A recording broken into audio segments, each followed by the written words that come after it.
19. Muchas gracias. No tienen que molestarse fatigando a Las Palmas. Gracias por acompañarnos. Ha venido esta noche, estamos saliendo en directo.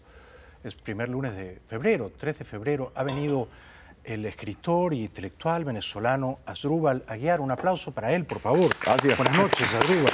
Gracias. Muchas gracias por venir. De ordinario los estudiantes no me aplauden, ¿no? Sí. ¿Por qué no te aplauden los estudiantes? No les gustan por las correcciones de los exámenes. Ah, porque eres un profesor exigente. Claro.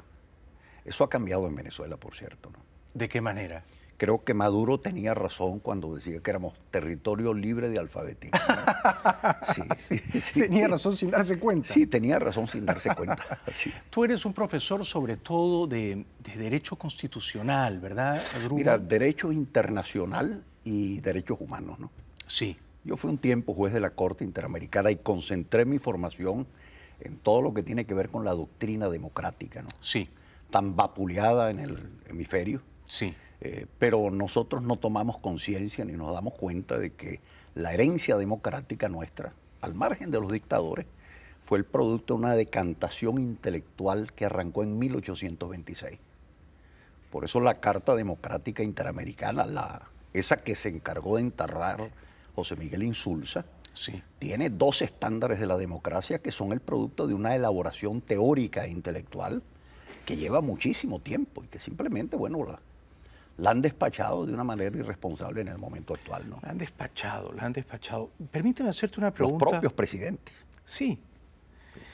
Esto es lo que te quería preguntar, como si fuera respetuosamente tu alumno, Asdrúbal, ¿eh? Y a mucha honra lo sería. En Venezuela hoy, ¿hay una democracia? No, no existe desde 1999. O sea, ¿En qué momento? No es un proceso de deterioro.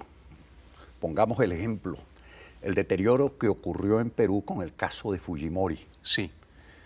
Los presidentes de América reunidos a comienzos del año 2001, cuando piden la redacción de la Carta Democrática Interamericana, el primer experimento que observan es Perú. Y dice, un gobierno que nace democrático, correcto, que es electo por el pueblo, progresivamente degenera en un gobierno autocrático. Decía, esto rompe el esquema histórico, porque sí, históricamente eran dictaduras militares y gobiernos electos por el pueblo. Esto es más o menos, con otro signo ideológico, lo que pasó con Chávez. Digamos, a Chávez el año 98, me parece que lo eligen de una manera legítima. Él llega al poder democráticamente. No, definitivamente, él llega de manera democrática, sí, llega en medio de una euforia admirable por parte de Venezuela. Una euforia, por cierto, mostrada de manera exagerada por quienes hoy en día son sus primeras víctimas. Sí. Dueños de los medios de comunicación social, el sector empresarial, el apoyo de la misma Casa de la Libertad, que lo es sin duda alguna, Estados Unidos, o sea, la simpatía general de la población. ¿Tú compartiste esa euforia? No creo. No, lamentablemente. En aquel momento yo era ministro de Relaciones Interiores. Lo recuerdo. Me tocó hacerle el seguimiento inclusive a las actividades que él cumplía como candidato. Y ya en ese momento se sabía que la FARC los estaban ayudando a su equipo para montar los centros electorales en la frontera. Tú estabas muy bien informado. Cuba comenzó a movilizar gente hacia Venezuela, que era devuelta por los oficiales de inmigración de manera permanente y pertinaz. Sí. Pero al final de la jornada, cuando se le habló a los actores fundamentales que estaban ilusionados con el proyecto, pensaban que regresaban al viejo gendarme necesario latinoamericano, dijeron, vamos a medirlo no por sus palabras, sino por los hechos. Bueno, ahí están los hechos. Y en los hechos, según tu interpretación constitucional, ya tan pronto como el año 99, el primer año que él asumió como presidente de Venezuela, él ya desnaturalizó la democracia y la corrompió, la convirtió en una dictadura. El día 2 de febrero de 1999, sí, cuando él toma juramento. Lo recuerdo.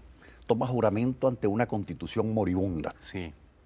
Acto seguido se dirige al Palacio de Miraflores y dicta un decreto mediante el cual convoca a una Asamblea Nacional Constituyente y le pide al pueblo que le otorgue a él las potestades para redactar las reglas electorales de ese proceso. ¿Eso era constitucional? No, totalmente. Era una violación abierta a la Constitución del 61. Ese fue el primer golpe Ese fue el primer golpe. Acto seguido ocurrió un hecho bastante interesante. Chávez logra vencer en la elección para la conformación de la Asamblea Constituyente y obtiene el 70% de los votos del 40% de los venezolanos que acude a las urnas. Pero por sus reglas electorales se quedó con el 98% de los miembros de la Asamblea. Unas reglas abusivas. Claro. Bueno, ese 98% redactó una suerte de contrato matrimonial unilateral. A él se le olvidó que había otra parte del país que no estaba allí presente. ¿Más de la mitad? Más de la mitad, exactamente. Bueno, acto seguido, la Asamblea Nacional Constituyente se declara depositaria de la soberanía popular originaria. ¿Qué hace? Sin fórmula de juicio, destituye a todos los poderes públicos, no al Congreso. No solo al Congreso. Crea un congresillo designado a dedo, cierra el Tribunal Supremo de Justicia, destituye a todos los jueces de Venezuela sin fórmula de juicio. ¡Qué barbaridad! Al fiscal, al contralor, y ocurre al final un hecho realmente inédito. Esa asamblea nombra provisoriamente a titulares de los poderes públicos. Y cuando una señora muy sensata, la defensora provisoria del pueblo, dice, mire, pero esto no es regular. O sea, tenemos que aplicar las reglas de la Constitución que acaba de nacer. Sí. Dice, hay que hacerle una consulta a la sala constitucional del nuevo tribunal provisorio. Y ellos responden, estos jueces, que ellos no tienen por qué sujetarse a las normas constitucionales, porque eso es para el futuro. Y ellos ya están en ejercicio de sus propios cargos. Menudos jueces. Menudos jueces.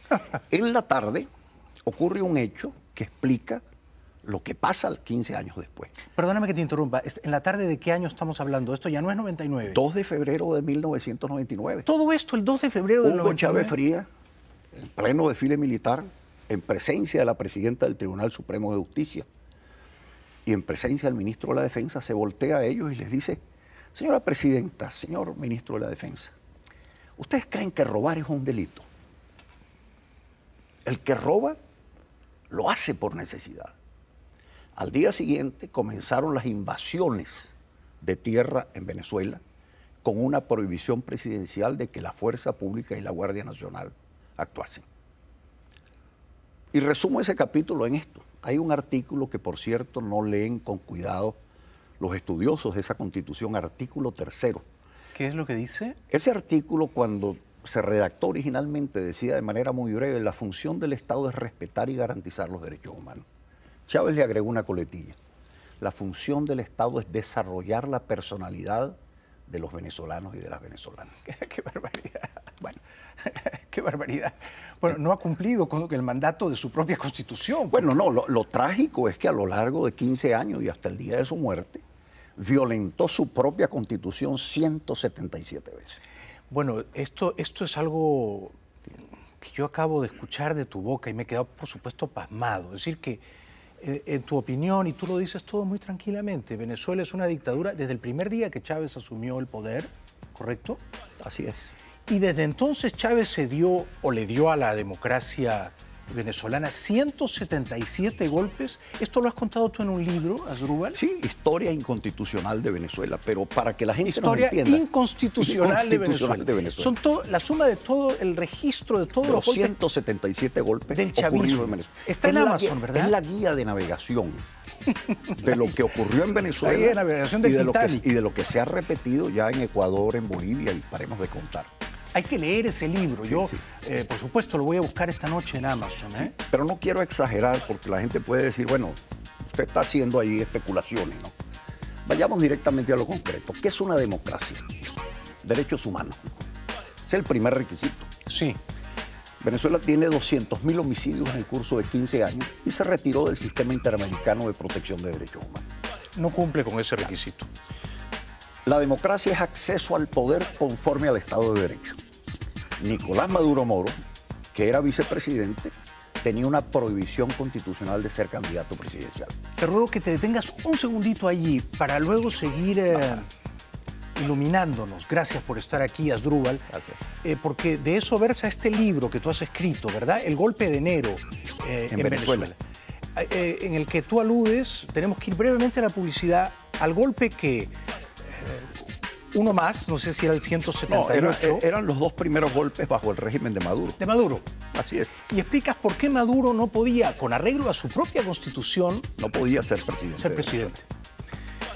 2 minutos, a lo mucho 3, y luego regresamos con Asdrúbal Aguiar. No se lo pierdan, ya volvemos.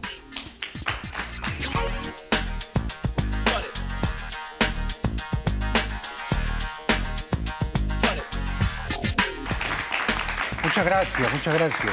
Por supuesto, todos esos aplausos son para nuestro distinguido invitado de esta noche, el intelectual venezolano Asdrúbal Aguiar, autor de varios libros, profesor de leyes en Venezuela, enormemente respetado y, por supuesto, un opositor del gobierno autoritario que hace 15 años ha echado sombras en tu país. Tú nos estabas contando, Asdrúbal, que en este último libro que has publicado, El golpe de enero en Venezuela, has explicado por qué Maduro no podía heredar el poder de Chávez. Por favor, explícanos eso de una manera que sea entendible para los que somos analfabetos. Mira, el hecho de que se haya silenciado el debate alrededor de la legitimidad o ilegitimidad de quien ocupa hoy en día el Palacio de Miraflores, no significa que ese señor no siga siendo un gobernante ilegítimo. Lo es. La Constitución venezolana, al igual que la mayoría de las constituciones latinoamericanas, tienen un modelo que es el modelo republicano. Incluso los dictadores latinoamericanos les gustaba que los llamasen presidentes constitucionales, y cuando se vencía el tiempo de su ejercicio, entregaban el poder durante 24 horas al presidente de su Tribunal Supremo y entraban por la otra puerta para que por la fuerza les volviesen a prorrogar el mandato. Pero cumplían el sacramento republicano. ¿Qué significa esto? Que en el momento en que llega el 10 de enero del año 2013, sí, Hugo Chávez Frías no se juramenta. Deja de ser presidente de Venezuela. Y al no juramentarse se genera una suerte de vacío que tenía que ser cubierto de acuerdo con la fórmula constitucional. ¿Qué implicaba esto? ¿Qué implicaba? Claro. Que tenía que asumir en calidad de encargado el presidente de la Asamblea Nacional. Hasta tanto se resolviese si el presidente electo se juramentaba o no se juramentaba, que no lo hizo porque murió. Correcto. No obstante esto, para poder cumplir con el testamento político de Hugo Chávez, la presidenta del Tribunal Supremo de Justicia y la Sala Constitucional dijo que no hacía falta. Que asumiese al señor Maduro como vicepresidente en calidad de encargado de la presidencia de la República. Pero eso no estaba previsto por la Constitución. Perdóneme, eso no estaba previsto, pero todavía más, el hecho más grave es este. ¿Cómo hacemos ahora? Porque Maduro es el vicepresidente de la República, sí, encargado de la presidencia de la República. Y hay una norma en la Constitución del 99, redactada por Chávez, sí, claro, que prohíbe que el vicepresidente de la República sea candidato presidencial. Está explícitamente proscrito por la propia Constitución de Chávez. Expresamente. ¿Qué hizo la Sala Constitucional del Tribunal Supremo? Jueces al servicio de la presidencia. La interpretó. Aplanaron de nuevo la Constitución y dijeron, no, la verdad es que el señor Maduro, como es encargado de la presidencia de la República, ya no es vicepresidente. Ya no es vicepresidente. En consecuencia, bueno, él puede ser candidato presidencial. Entonces, sobre la base de esos dos hechos fundamentales, simplemente se le dio un golpe. Uno más. Por el Estado al Estado constitucional, y Nicolás Maduro asumió de facto la presidencia venezolana. De facto. Eso no se resuelve con diálogos, eso no se resuelve mediante actos posteriores, porque en la democracia, Jaime, hasta las mayorías democráticas tienen un límite. Claro. ¿Cuál es el límite de la mayoría democrática? Una democracia no puede escoger entre la dictadura y la democracia. Si no, tiene que escoger siempre entre opciones democráticas y constitucionales. Entonces no puede llegar alguien y diga, bueno, es que yo por mayoría obtuve esto. No, el límite de la mayoría democrática es justamente ese. Y el que desborda el texto constitucional da un golpe y se pone en una situación de ilegitimidad. Al margen totalmente. Yo entiendo que estas son exquisiteces para algunos venezolanos, porque nosotros en nuestra historia hemos tenido, según algunos, 71 revoluciones, según otros 102 revoluciones y 24 constituciones. ¡Qué barbaridad! 24 constituciones. Con un detalle, Jaime, que es importante tenerlo presente. Los dos periodos en donde ha durado más el ordenamiento constitucional fueron 1830 a 1857, un gobierno formado por civiles. 1959, 1999, un gobierno formado por civiles. Pero el resto de la historia, nuestra, es una historia gobernada fundamentalmente por el fenómeno militarista. Por militares. Que sigue todavía presente en la cultura venezolana. Pues a ti te honra formar parte de ese segundo periodo de democracia relativamente longeva, más de 30 años de democracia en Venezuela. Tú fuiste ministro del presidente Rafael Caldera, que en paz descanse. Así es. Y en aquel momento Venezuela era, en cierto modo, un modelo para la región, Asdrúbal. Sí. Era una democracia que funcionaba más o menos bien. Sí. ¿Por qué la gente perdió fe en la democracia venezolana? ¿Por qué la gente eligió democráticamente a un golpista? Mira, porque lamentablemente surgió no solo en Venezuela, sino en el resto de América Latina y buena parte del occidente, la cultura de la antipolítica, que se explicaba por una razón elemental. Nosotros éramos herederos del Estado moderno, nacional, construido con poderes públicos formales, organizado y articulado alrededor de partidos políticos, y damos un salto a la era digital. O sea, entre los discursos de Fidel Castro y los jóvenes de hoy que escriben 140 caracteres en Twitter, hay una ruptura cultural e intelectual muy fuerte. Sí. Lamentablemente esa república no logró reconducirse. Y esa es la crisis general que ocurre en América Latina. ¿Por qué? Porque la gente se acostumbró a identificarse en la ciudadanía con el Estado. Y cuando el Estado desaparece como elemento de articulación, simplemente la gente queda en absoluta soledad y busca pequeños nichos. Entonces, ¿cuáles son los nichos? Yo soy ambientalista, yo hago parte de los grupos indígenas, hago parte del derecho a ser diferente, del grupo gay, del grupo de la lesbiana, etcétera, etcétera. Sí. Entonces son pequeñas cosmovisiones caseras, que por cierto son profundamente antidemocráticas porque no se reconocen unos con otros. Pero en ese vacío de seguridades que genera muchos temores en el ámbito personal, siempre surge el brujo de ocasión. El brujo de ocasión. Sí, cuando estás a punto de la desesperación, te dice, mira, no te suicides, espérate que hay alguien que te puede leer las cartas. El chamán, el Y ahí apareció justamente el brujo de ocasión, Hugo Chávez Frías, con sus potestades telúricas, y logró envolver no a los sectores menesterosos y excluidos y a Gustavo Cisneros. O sea, a todos los actores de los medios, a la Iglesia católica, a las mises y a los militares, a los empresarios y a todo el mundo, ¿no? Así fue. Esa fue la realidad, ¿no? Pero no a ti, Asdrúbal, no a ti. Tú, ojalá hubiera más exquisitos como tú en Venezuela, porque, digamos, respetar la ley... Somos un peligro. Es una cosa minoritaria, claro, y parece una exquisitez o una extravagancia, pero es lo que define la cultura democrática de una nación, ¿no? Claro. El respeto comedido a la ley. Tengo que hacerte esta pregunta porque si no voy a sentir que no he hecho mi tarea como alumno.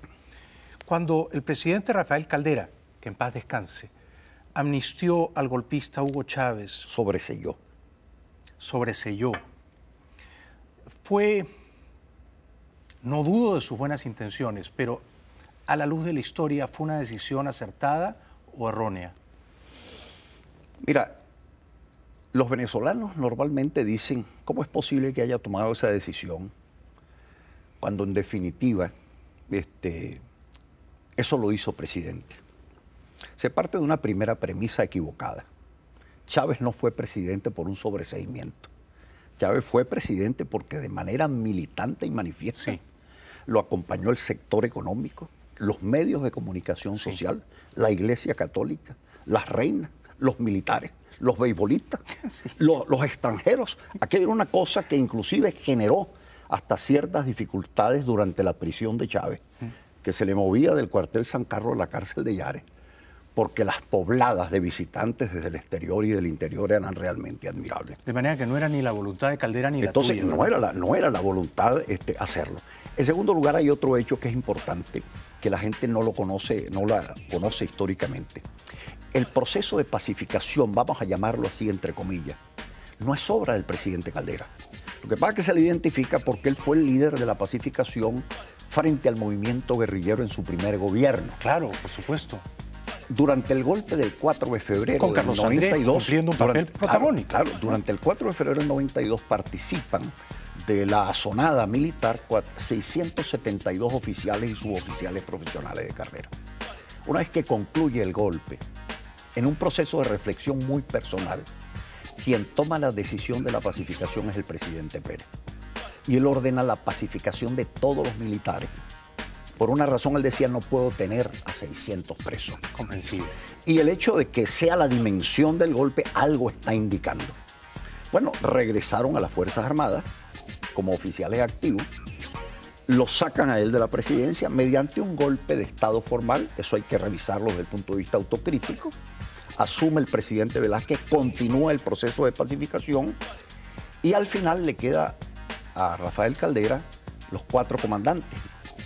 Pero él pone una condición en aquel momento, dice, yo no puedo, frenar la política de pacificación, pero tampoco puedo regresar a las Fuerzas Armadas a estos comandantes. ¿Por qué Chávez es el último que sale de la cárcel? Porque Chávez aspiraba y reclamaba un trato no discriminatorio. O sea, regresar como actor a las Fuerzas Armadas y uniformarse de nuevo. Fue su gran trauma. Tanto que en el día que él sale en libertad, se pone un liquilique, que es un traje nacional venezolano de color verde. Sí, claro. Para justamente mostrarse. Sale a la calle, desaparece políticamente. Irene Sáez tiene el 70% de popularidad y hay un momento crítico en esa evolución en donde, siendo Chávez un cadáver político, los actores racionalmente más preparados e intelectualmente mejores provistos dicen, necesitamos a la cabeza del movimiento de la antipolítica. Pido un aplauso para Asdrúbal Aguiar, por favor. Para terminar, gracias, Asdrúbal Aguiar, quisiera pedirte una reflexión final sobre tu país, Venezuela, por favor. Mira, ánimo a los venezolanos, ánimo al liderazgo democrático venezolano, porque en definitiva, hacer política en medio de las condiciones adversas que tiene Venezuela no es nada grato, es algo profundamente ingrato. Cierto. Pero sí un consejo, no se puede hacer política sin banderas propias.